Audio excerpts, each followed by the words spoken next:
ताली बजा रहे हो। जब ताली बजाने की बात आएगी तब तो आपके हाथ नीचे हो जाएंगे। तो जहां जय भीम बोला जाए वहां जय भीम का जवाब जय भीम के साथ दो। और अगर आपको कोई बात बाबा साहेब की अच्छी लगती है या कोई विचार अच्छा लगता है तो आप उस पर ताली बजा सकते हो। कोई हंसने की बात है तो उस पर हंस भी सकते हो, लेकिन जो काम जब होना है तभी करना चाहिए। तो पहले जय भीम का नारा देना, पहले मैं बोलती हूं और फिर आप हाथ उठा के बोलना जय भीम। धन्यवाद। आज ज्यादा नारे नहीं लगवाएंगे क्योंकि हमारा गला दुखा हुआ है, बहुत प्रोग्राम ले रहे हैं। बाबा साहेब आज जिन्हें लोग सूर्य के नाम से जान रहे हैं, तो थोड़ा पानी दे दो, पूरे संसार के अंदर, इस भारत के अंदर ही नहीं पूरे संसार के अंदर बाबा साहेब की जयंती मनाई जा रही है। आखिर सोचने वाली बात यह है कि जब लोग ये कहते हैं कि इस संसार को बनाने वाला ईश्वर है, ईश्वर ने या ब्रह्मा ने इस सृष्टि की रचना की है और उनके बाद जो अवतार होते हैं वो केवल भारत तक ही सीमित होकर रह जाते हैं। लेकिन बाबा साहेब डॉक्टर बी.आर. अम्बेडकर जो इन बहुजनों के भगवान हैं, जो जूते चप्पलों में बैठकर पढ़ते हैं, जो बच्चा अभी गा के गया कि भीम इतना बड़ा दुख पाए और जूते चप्पल में बैठकर पढ़ा, पानी के लिए स्कूल में तरसा, पहनने के लिए कपड़े के लिए तरसा। अरे बाबा साहेब के बदन पर लंगोटी धारण करके बाबा साहेब जाते थे, पूरे कपड़े भी बदन पर नहीं होते थे। लेकिन आज पूरा संसार विश्व ज्ञान दिवस के रूप में हमारे मसीहा बाबा साहेब डॉक्टर बी.आर. अम्बेडकर का जन्मदिन मना रहा है और 33 करोड़ देवी देवताओं का कहीं नाम नहीं आ रहा है। आखिर क्यों? एक तरफ ये पूरा मनोवाद है और एक तरफ बाबा साहेब हैं, लेकिन पलड़ा किसका भारी है? Baba Saheb doctor B R. अम्बेडकर का। क्यों है? क्योंकि बाबा साहेब डॉक्टर बी.आर. अम्बेडकर ने अपने गुणों के कारण, अपने त्याग के कारण, अपने संघर्ष के कारण आज जो है बहुजन समाज के लोग हैं जो नाली की कीचड़ में कीड़ों की तरह से रेंगते थे, जिनका कोई अस्तित्व नहीं था। अरे तुम्हारे बोलने खाने पर पाबंदियां थी, तुम्हारे कपड़ा पहनने पर पाबंदियां थी, लेकिन आज बाबा साहेब की वजह से ये हमारा बहुजन समाज एक चपरासी की पोस्ट से लेकर एक राष्ट्रपति की पोस्ट तक पहुंच गया है। ये बाबा साहेब के कारण पहुंचा या नहीं पहुंचा? अगर इस बहुजन समाज के बीच ये नोट जेब के अंदर आ गए हैं तो उसमें बाबा साहेब ने अपना खून बहाया है या नहीं?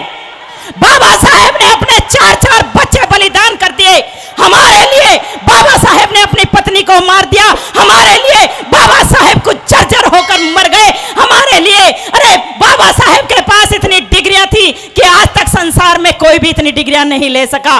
बाबा साहेब 24 घंटे में से 22 घंटे काम किया करते थे और जो भारत का संविधान आज हमारी ताकत बना हुआ है, उस संविधान को बाबा साहेब लगातार कई दिनों तक लिखते थे।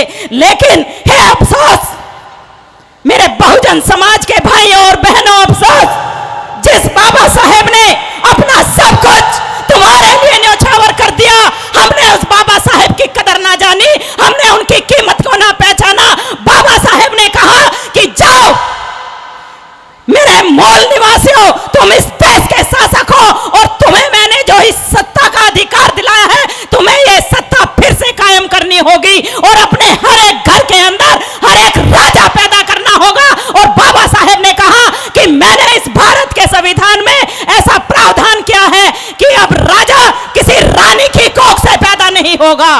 कहां से पैदा होगा? बैलेट पेपर से पैदा होगा। किसी रानी की कोख से कोई राजा पैदा नहीं होगा। ये ताकत हमें किसने दी? वोट का अधिकार हमें दिलाया तो किसने दिलाया? बाबा साहेब ने दिलाया। मनुवादियों ने पूरी ताकत लगा दी, हिंदू नेताओं ने पूरी ताकत लगा दी। जब बाबा साहेब लंदन के अंदर हमारे लिए अधिकार मांग रहे थे तो हिंदू नेताओं ने ताकत लगाई कि इन बहुजनों को यानी कि शूद्र और अति शूद्रों को वोट का अधिकार ना दिया जाए। ये तिलक ने कहा कि ये पान, तेल, बीड़ी, सिगरेट बेचने वाले राजनीति में जाकर क्या करेंगे, ये अपना काम देखें। इन्हें राजनीति से कुछ नहीं लेना देना चाहिए, जो इनका काम है वही करना चाहिए। और ये जो दलित लोग हैं जो सफाई करते हैं, उन्हें सफाई करनी चाहिए। जो चमड़ा काटते हैं उन्हें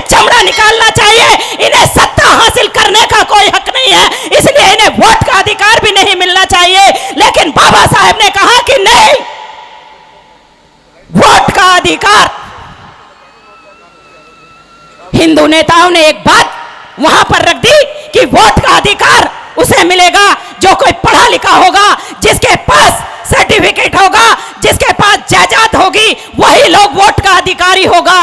लेकिन बाबा साहेब ने कहा कि नहीं, वोट का अधिकार उसे नहीं मिलेगा जो पढ़ा लिखा होगा, जो शिक्षित होगा, जिसके पास जायदाद होगी। ये सीधे सीधे तौर पर ये बात कहना चाह रहे थे, पढ़ा लिखा कौन? ब्राह्मण बनिया राजपूत। जायदाद किसके पास? इन्हीं 3 वर्णों के पास। इसलिए इन्होंने चौथे वर्ण को और जो हम अछूत लोग थे पूरी तरह से नकार दिया। इसलिए बाबा साहेब ने कहा कि नहीं, वोट का अधिकार उसे नहीं मिलेगा जो पढ़ा लिखा होगा या जिसके पास जायदाद होगी। वोट का अधिकार हर एक उस नागरिक को मिलेगा जिसकी उम्र 18 साल होगी। और यह बाबा साहेब की ताकत थी कि आज हम वोट के बलबूते इतराते हैं, लेकिन जिस वोट के अधिकार को दिलाने के लिए बाबा साहेब ने अपनी पूरी ताकत लगाई, क्या हम उसका इस्तेमाल ठीक से करते हैं?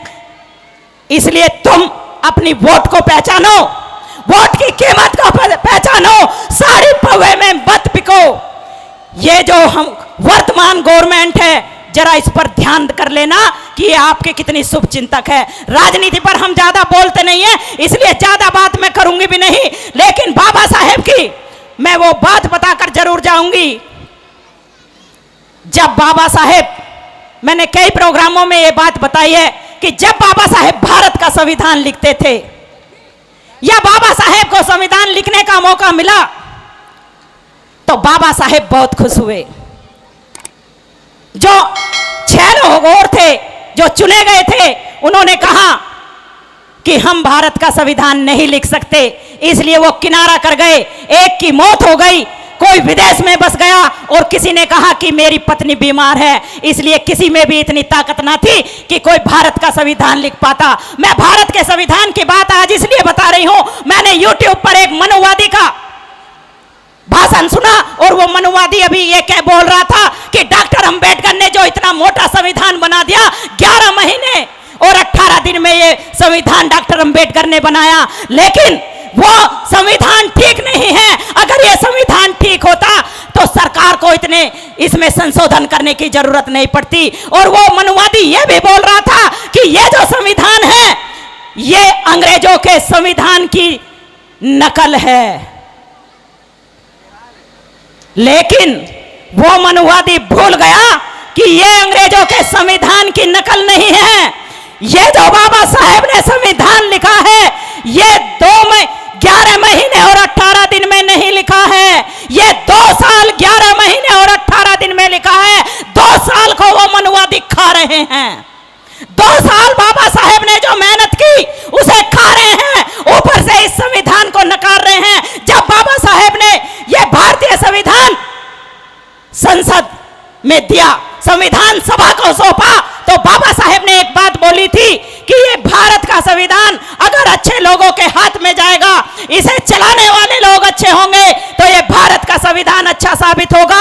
लेकिन अगर ये भारत का संविधान गलत लोगों के हाथ में जाएगा तो ये भारत का संविधान सही साबित नहीं होगा। और ये बाबा साहेब की भविष्यवाणी सही साबित हो रही है। ये मनुवादी लोग समय समय पर इस संविधान के साथ छेड़खानी करते हैं। वो ब्राह्मण बनिया राजपूतों के अधिकारों के साथ छेड़खानी नहीं करते, वो छेड़खानी करते हैं तो दलित और शूद्रों के अधिकारों के साथ छेड़खानी करते हैं, यानी कि बहुजनों के साथ छेड़खानी करते हैं। अगर उनमें इतना दम था, ये मनुवादी इतने बुद्धिमान थे, तो क्यों इनमें ताकत नहीं थी कि ये भारत का संविधान लिख पाते? और आज भी लिख ले देखें, आज भी कोई मनुवादी भारत का संविधान लिख कर देखे, इन्हें पता चल जाएगा, इनकी औकात का पता चल जाएगा। अरे ये संविधान बनाएंगे तो ये कहेंगे कि ये जो दलित है ये तो बेचारे कीचड़ से ही पैदा हुए हैं। आज भी ये यही लिखेंगे, क्योंकि ब्रह्मा ने कहा है कि ब्राह्मण मुख से पैदा हुआ है।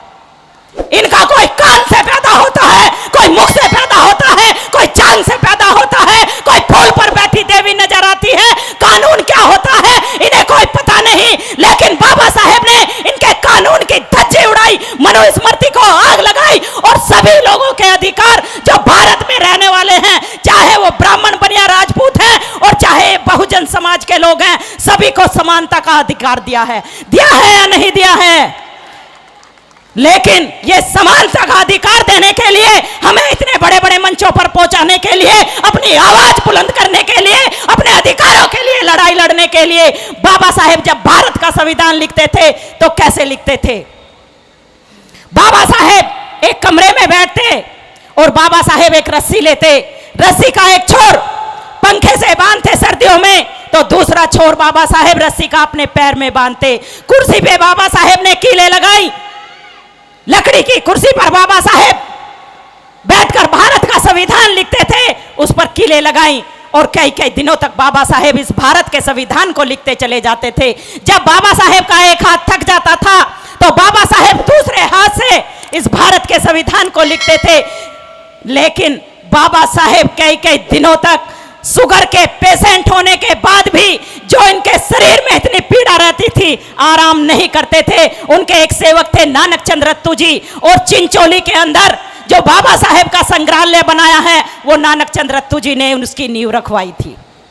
नागपुर के अंदर वहां रत्तू जी की फोटो लगी है और कहा जाता है कि रत्तू जी को जो पैसा मिला वो दिल्ली के लोगों ने दिया। रत्तू जी दिल्ली के लोगों से कलेक्शन करके ले गए और उस संग्रहालय की नींव नानक चंद रत्तू जी ने रखी। लेकिन वही नानक चंद रत्तू जी बाबा साहेब के लिए दिन रात रोते थे और बाबा साहेब के पैरों की बड़ी सेवा क्या करते थे। एक दिन नानक चंद रत्तू जी ने बाबा साहेब से कहा कि बाबा साहेब आपकी आज्ञा हो तो मैं अपने बीवी बच्चों से मिलाऊं, आपके लिए मैंने खाना रख दिया है, आपके लिए मैंने चाय रख दी है, आप चाय पी लो और बाद में खाना खा लेना साहब, मैं सुबह जल्दी आ जाऊंगा अगर आपकी आज्ञा हो। बाबा साहेब ने कहा कि ठीक है रत्तू, तुम सुबह जल्दी आ जाना, मैं खाना भी खा लूंगा और मैं चाय भी पी लूंगा। रत्तू अपने घर जाता है, लेकिन जब सुबह रत्तू जल्दी आता है तो बाबा साहेब के लिए चाय लेकर आता है और बाबा साहेब को प्रणाम बोलता है। बाबा साहेब की नजर जब रत्तू पर पड़ती है तो रत्तू की आंखों में आंसू होते हैं।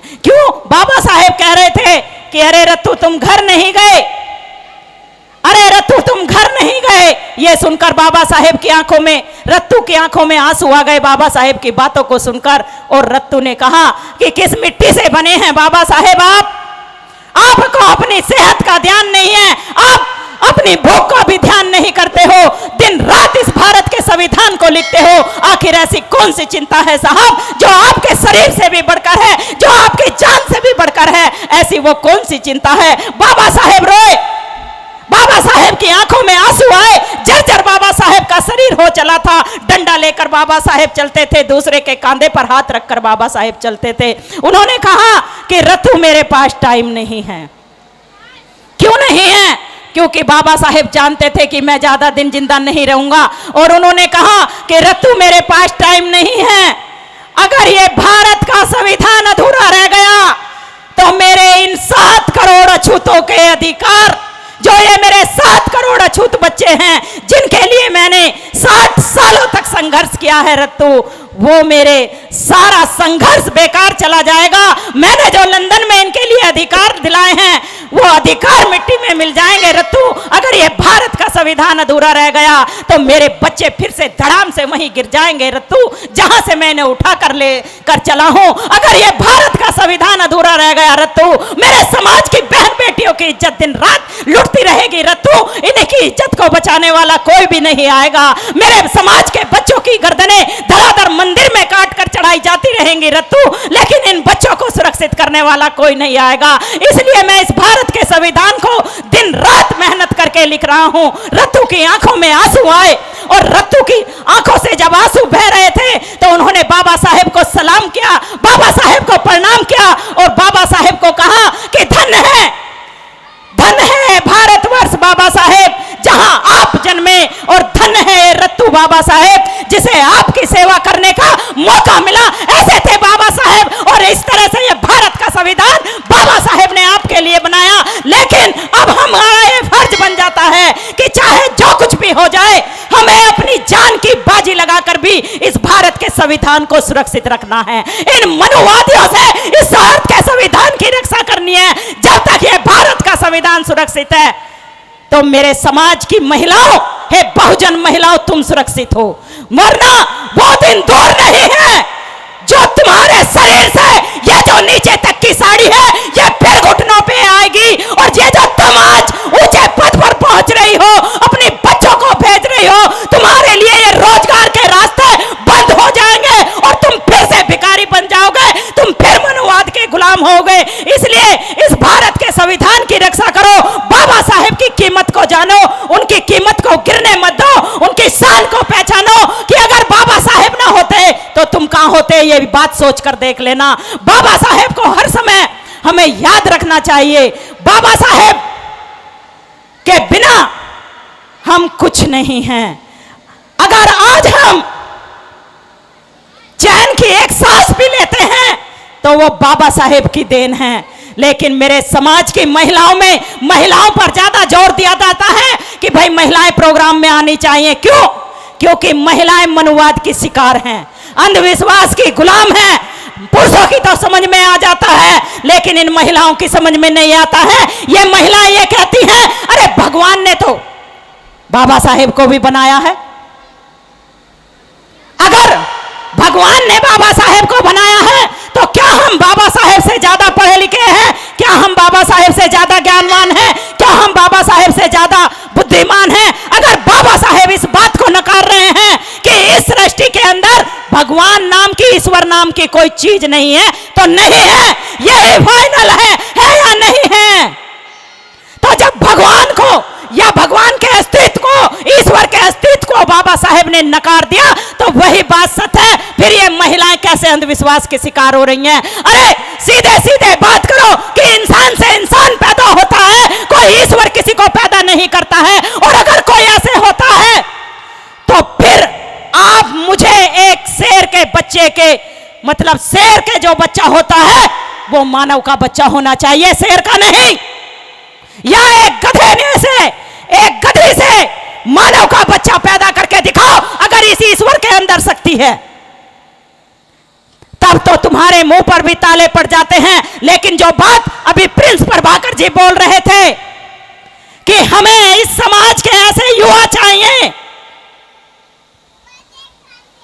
जो अपने समाज को अंधविश्वास से बाहर निकालने के लिए, अपने समाज को ऊपर करने के लिए, अपने समाज का विकास करने के लिए हर समय अपनी जान देने के लिए भी तैयार चाहिए। बाबा साहेब का यही संदेश है कि अगर तुम्हें अपने समाज के उत्थान के लिए अपनी जान का बलिदान देना पड़े तो अब वो दे दो। क्योंकि बाबा साहेब ने एक लाइन बोली, जो लोग मरने से डरते हैं वो लोग कभी जिंदा नहीं रहते, और जो लोग मरने से नहीं डरते हैं वो लोग कभी मरते नहीं हैं, वो हमेशा अमर हो जाते हैं। तो इसलिए बाबा साहेब की बात को मानो। बता देना, नहीं बता देना, पानी दे दो। कोई बात नहीं भाई।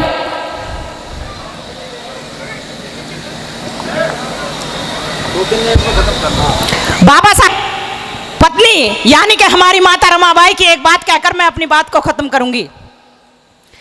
बाबा साहेब के संविधान की बात मैंने बताई, और बाबा साहेब की पत्नी यानी कि हमारी पूज्य माता रमाबाई जी, जिन्होंने अपने 4-4 बच्चे हमारे लिए बलिदान कर दिए, उनका अगर त्याग और बलिदान ना होता तो शायद बाबा साहेब ना बन पाते। बाबा साहेब इतनी लड़ाई नहीं लड़ पाते जितनी वो लड़ाई लड़कर चले गए और हमें अधिकार दिलाकर चले गए। लेकिन वही माता रमाबाई कैसे दुख में रही, क्या क्या उन पे बीता, एक छोटी सी घटना मैं बताऊंगी।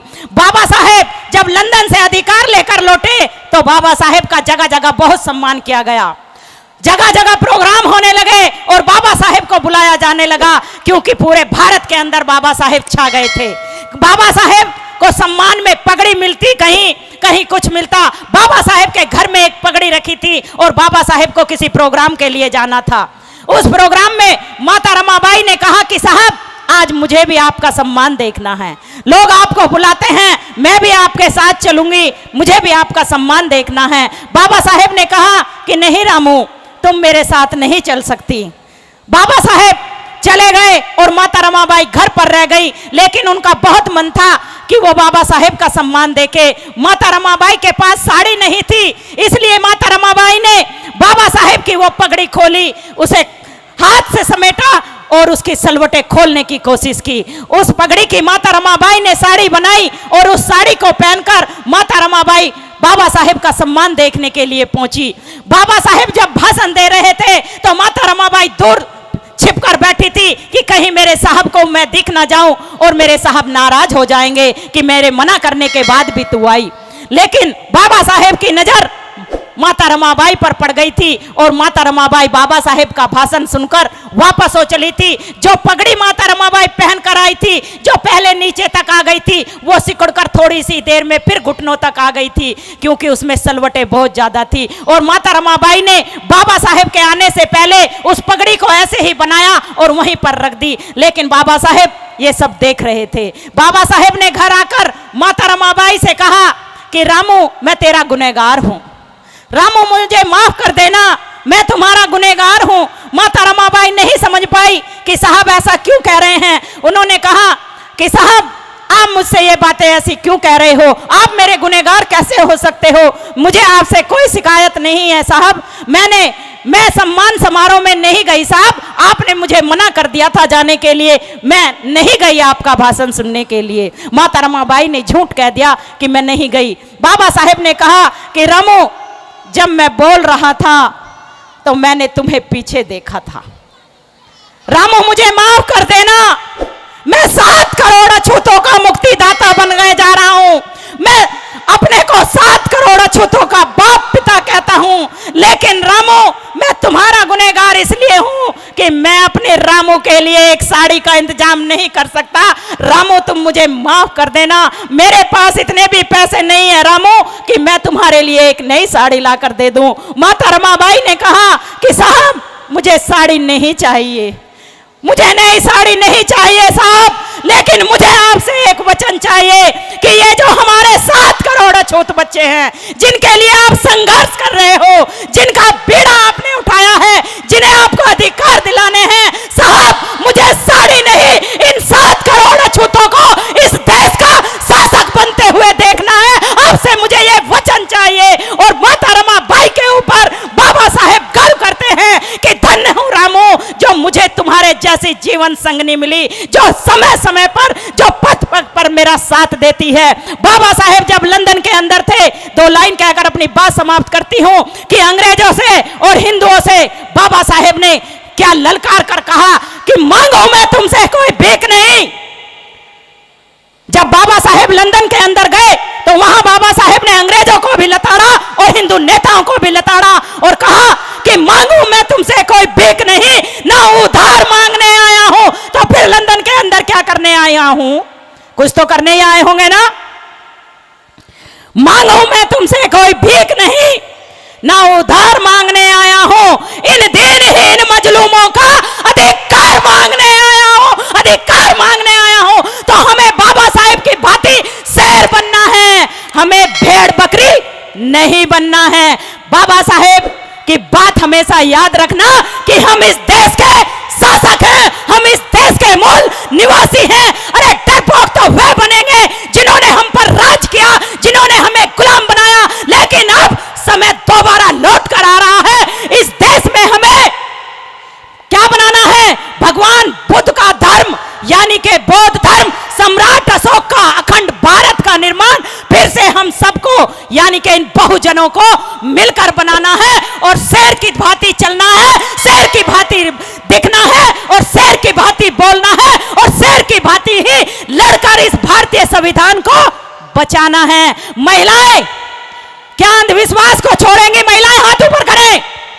महिलाएं, कितनी महिलाएं ऐसी हैं जो बाबा साहेब की बात को मानेंगी? हाथ ऊपर करें। महिलाएं पीछे तक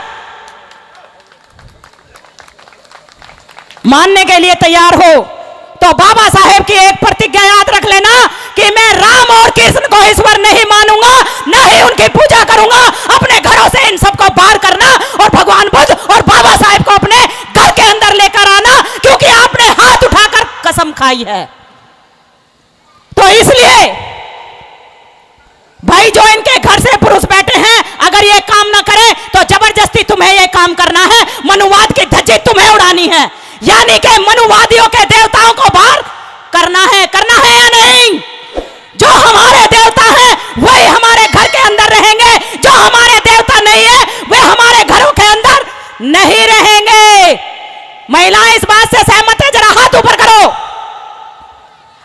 मेरी बात से सहमत हो तो इसके लिए धन्यवाद। मुझे मंच के ऊपर इतना टाइम मिला, मैं इस आयोजक टीम का बहुत बहुत धन्यवाद करती हूँ।